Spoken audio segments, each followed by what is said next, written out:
Inventions That Changed the World by David Mall. Penguin Readers, Level 4. Text copyright David Mall 2005.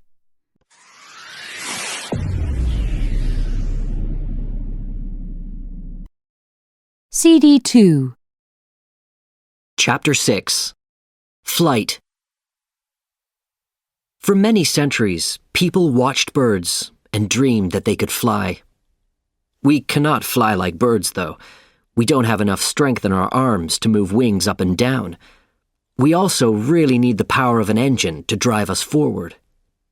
Many people died learning these lessons before controlled flight became possible. Flying machines. In the year 875 in Cordoba, Spain, a man called Abbas ibn Firnas built a flying machine which could carry a human being. He invited the people of the town to come and watch as he jumped off a mountain. Reports tell us that he flew some distance, but the landing was hard. Abbas hurt his back badly and was never able to fly again. He said later that he hadn't noticed that birds land on their tails. He had forgotten to put a tail on the machine. It is possible that news of his flight reached England, carried there by men returning from war in the Middle East. Whether this is true or not, in 1010, a man called Oliver jumped off a church roof in Malmesbury.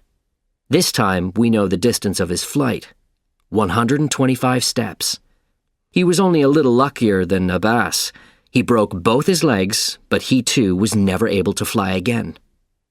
In the last years of the 15th century, the Italian Leonardo da Vinci studied the flight of birds and made a number of drawings of flying machines.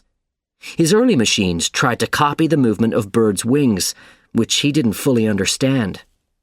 But less than 10 years before his death in 1519, he drew a machine with wings that didn't move. One of these machines was built recently, and it did fly, although it was too dangerous to be tested without ropes holding it to the ground. In 1536 in France, Denis Bollard returned to the idea of moving wings. He tried to fly using wings that were moved up and down. The idea didn't work, and he fell to his death. The most successful of these early flights was in 1638 in Istanbul. Hezarfen Celebi built a pair of wings using Da Vinci's drawings. He made 9 practice flights from the top of a hill. When he was sure that the wings would work, he jumped off a high building in Galata and flew across the Bosphorus to land in the marketplace at Üsküdar, Scutari. The government gave him 1,000 gold pieces, but it was frightened of Celebi's powers and sent him to live in Algeria. Balloons. Another way of flying was tried in France in 1783 when the Montgolfier brothers sent up a hot air balloon. To make the hot air, they burned wool and old shoes. Later that same year, they tested their new idea in front of King Louis XVI. This time, the balloon carried passengers, 2 birds and a sheep. The first manned flight was in November, when 2 men in a balloon reached a height of 25 meters. The following month, the first flight with 1 person was made by Jacques Charles. He went up to 3,500 meters and flew for over 36 kilometers.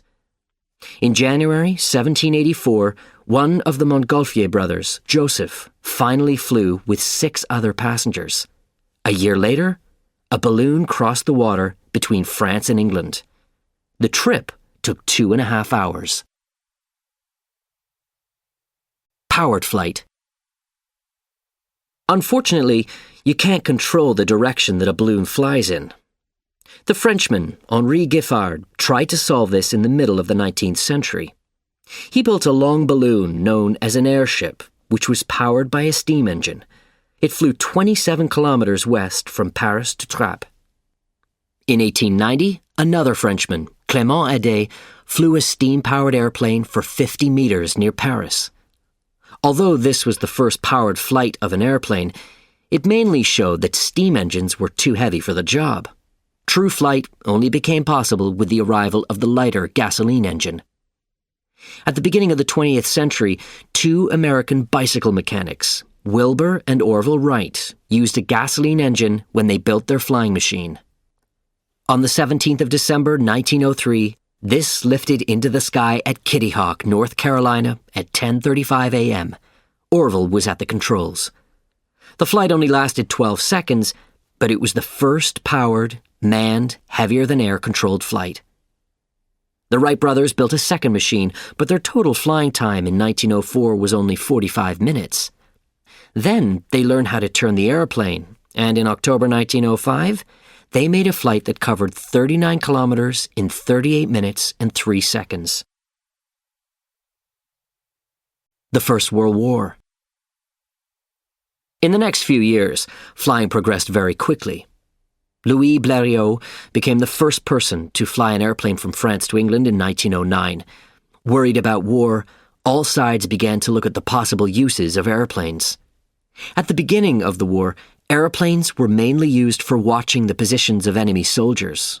Soon, though, there were hundreds on each side of the front line. At first, fighting between machines was limited to guns in the hands of the pilots. Early German two-seater machines were flown by a pilot who carried an officer with a rifle, but soon the officers started to fly the airplane themselves. Because of the problem of firing a machine gun through a propeller, the first fighter airplanes were two-seaters. These either had a movable gun behind the pilot or a propeller behind and a gunner in front. Then, in 1915, the Dutch engineer, Anthony Fokker, who owned a factory in Germany, invented a machine to time the gun so it could fire through a front propeller. The new single-seater Fokker fighter had a great advantage and shot down many airplanes until the British and French were able to copy his idea. Although parachutes existed, the first jump from a balloon had been made in 1797, neither side was willing to give them to pilots. British commanders said that if pilots had a parachute, they might jump out at the first sign of trouble. It is also possible that there was another reason. If the British gave parachutes to their pilots, the Germans might do the same, and since most fighting between airplanes took place on the German side of the lines, the Germans would get their shot-down pilots back, while the British wouldn't.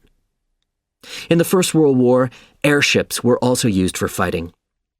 The first flight of the German machine, the Zeppelin, had taken place in 1900, and there were 159 attacks on Britain using airships of this type, during which 557 people were killed. They did little real damage, but forced the British to keep many fighter airplanes at home to defend the country. Flying around the world. After the war, the airship was seen as the future of passenger travel, but after the crash of the British R-101 in France in 1930, Britain stopped using them. Germany continued until 1937, when the Hindenburg was destroyed by fire at Lakehurst, New Jersey, and 36 people lost their lives. During the 1920s and 1930s, airplanes flew further and further. The Atlantic Ocean was crossed in 1919 by two British officers, John Alcock and Albert Brown. They took off from Newfoundland, Canada, in a Vickers bomber and landed in the west of Ireland 16 hours and 27 minutes later. It was a difficult flight, some of the time through fog and snow. Brown had to climb out onto the wings 4 times to cut ice from the engines. 8 years later, Charles Lindbergh made the first flight by one person in an airplane called the Spirit of St. Louis.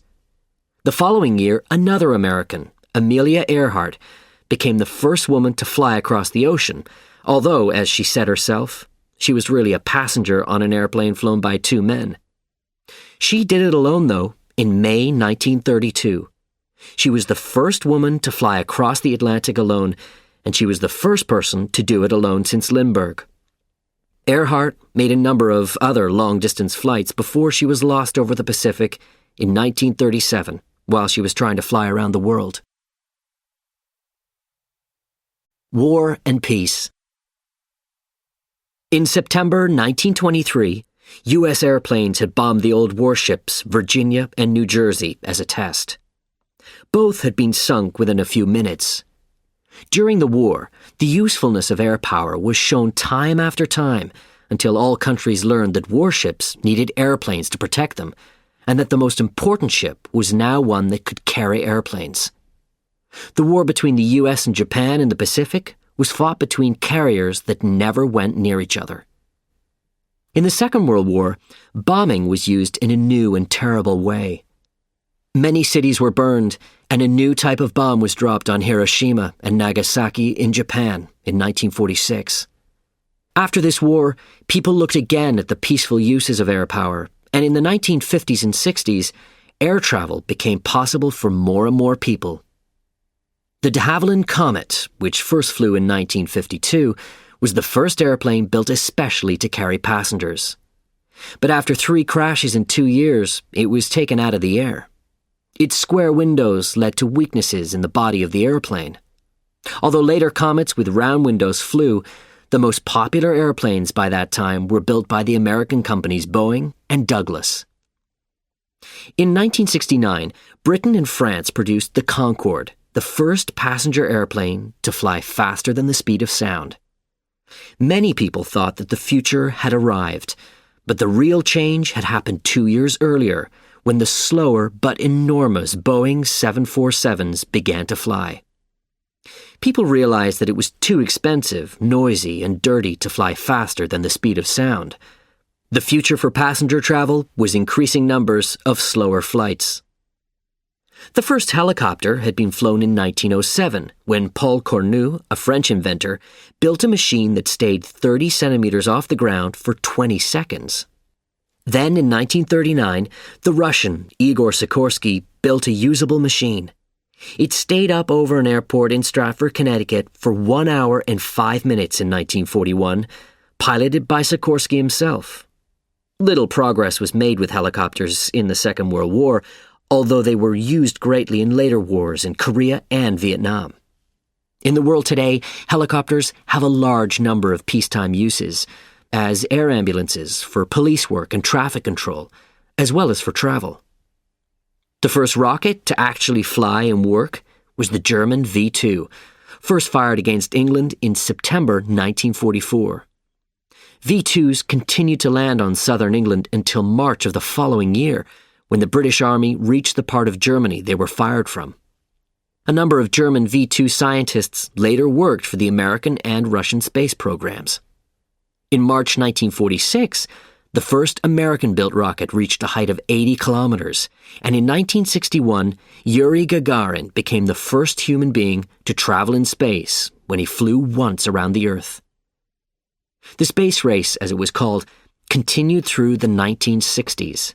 Both the United States and the Soviet Union sent up better and better rockets.